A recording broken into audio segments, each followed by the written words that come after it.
bienvenue au salon Made in Expo 2014. Du 12 au 16 février 2014, au stade André Aliquer, Made in Expo, le salon de la production martiniquaise, a accueilli un public nombreux et varié. Grâce à l'action de la CCIM et en partenariat avec l'Association martiniquaise pour la promotion de l'industrie, la Chambre de métiers et de l'artisanat, la Chambre d'agriculture et avec le soutien de l'État, de l'Union européenne, du Conseil régional de la Martinique et de la ville de Fort-de-France, 15 ans après la précédente édition, plus de 22 000 visiteurs ont pu rencontrer près d'une centaine d'exposants. Si je vous dis, en tout cas à ceux qui ont plus de 20 ans, mais il y en a un certain nombre ici, produits de l'industrie locale. Si je vous dis acheter local, ça sonne certainement à vos oreilles. Et si je vous dis Made in Expo, cela sonne à coup sûr à vos oreilles. Made in Expo, c'est donc une exposition, mais c'est aussi et surtout un merveilleux pari. Après les discours d'ouverture du salon et la coupure du ruban inaugural, les acteurs économiques et les décideurs politiques ont pu déambuler dans les allées de Made in Expo et y découvrir les productions des entreprises martiniquaises.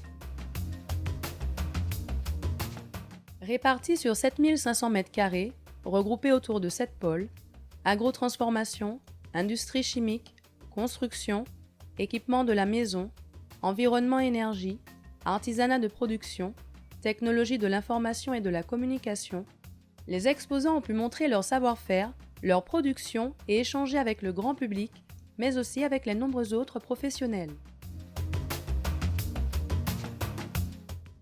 Je m'appelle Josiane Capron, je suis gérante de la société Sacherie Capron, une société qui est très ancienne puisqu'elle a plus de 50 ans d'existence.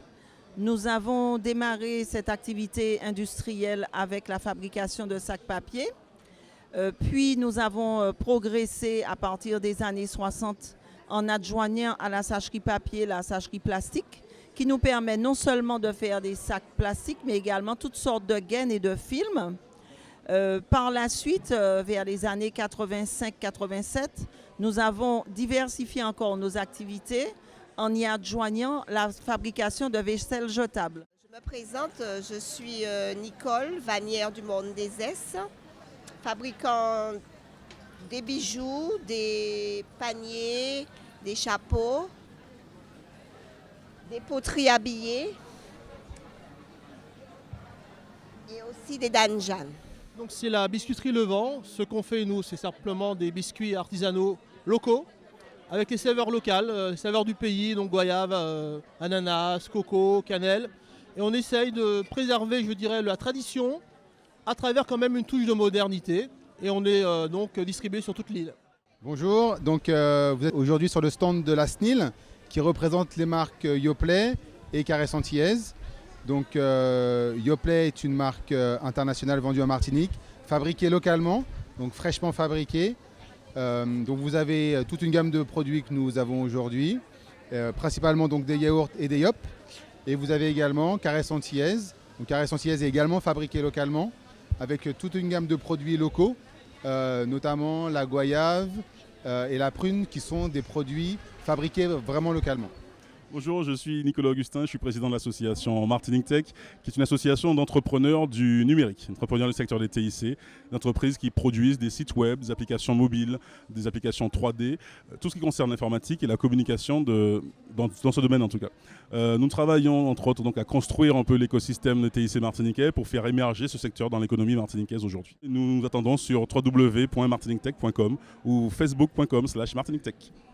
Oui, alors le Galion sur le Made in Expo 2014, notre vieille institution, c'est 150 ans cette année, la Succoy du Galion, donc ça devait être présent, en tout cas à côté de toutes celles comme la Sarah et autres, qui ont à mon sens un rôle économique à jouer. Il s'agit pour nous vraiment de dire à tous les Martiniquais que nous sommes là, que nous nous battons pour que notre unité qui a quand même, comme je dis, 150 ans, qui a passé pas mal de crises, qu'elle se batte encore pour pouvoir effectivement passer encore quelques années à être là et à produire du bon sucre pour les Martiniquais et plus encore.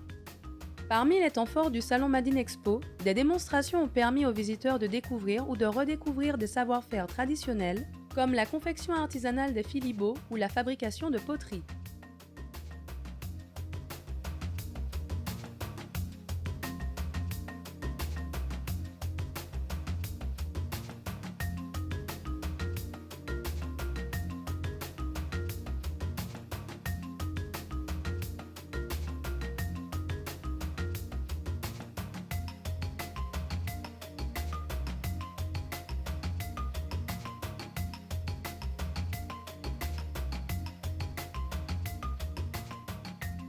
Dans un espace de près de 200 mètres carrés, de nombreuses conférences ont permis au grand public d'échanger sur des thèmes tels que la diététique, la domotique ou l'enseignement à distance. Les professionnels n'étaient pas en reste, des rencontres leur étaient destinées, avec entre autres sujets au programme, le financement des entreprises ou la très récente loi Hamon. Madinexpo a aussi été un rendez-vous festif et divertissant, avec des prestations de danseurs et 2 concerts qui ont enflammé les visiteurs.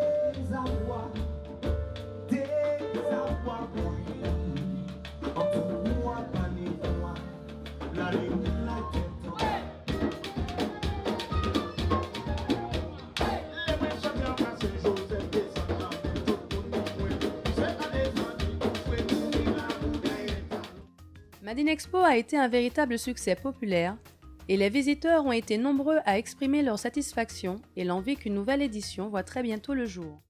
Alors oui, j'ai vu justement les images et toute la communication sur Facebook, donc ça m'a vraiment donné l'envie de venir, de découvrir justement tout ce qui se fait en matière d'innovation, de création, que ce soit dans l'artisanat ou encore dans les domaines des nouvelles technologies de l'information et de la communication.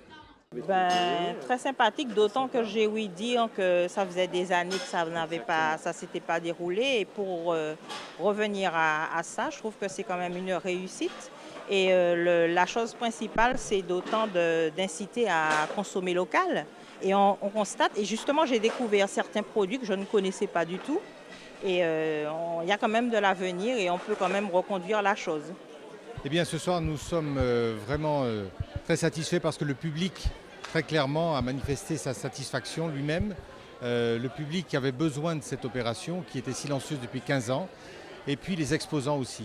Je crois qu'en parcourant les rayons, en parcourant les allées, on se rend compte que les exposants ont été heureux.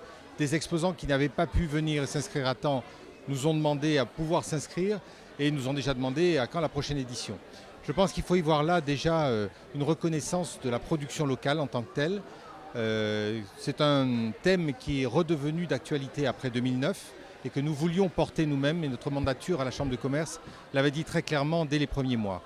Et puis c'est une reconnaissance de ce merveilleux concept qui s'appelle Madinexpo que nous devons à nos prédécesseurs et qui était resté silencieux pendant tout un certain temps pour des raisons certainement justifiables, mais nous avions tous besoin de le voir revenir en première lumière. Et je crois que le public nous a dit banco, non seulement banco, mais recommencer. Alors, il nous appartient maintenant de vérifier avec nos partenaires, qui sont encore une fois les chambres consulaires, également la MPI, plus la région, l'État et l'Europe. Ce que nous faisons, à coup sûr, il y aura une autre édition, mais à quelle périodicité, à quelle fréquence?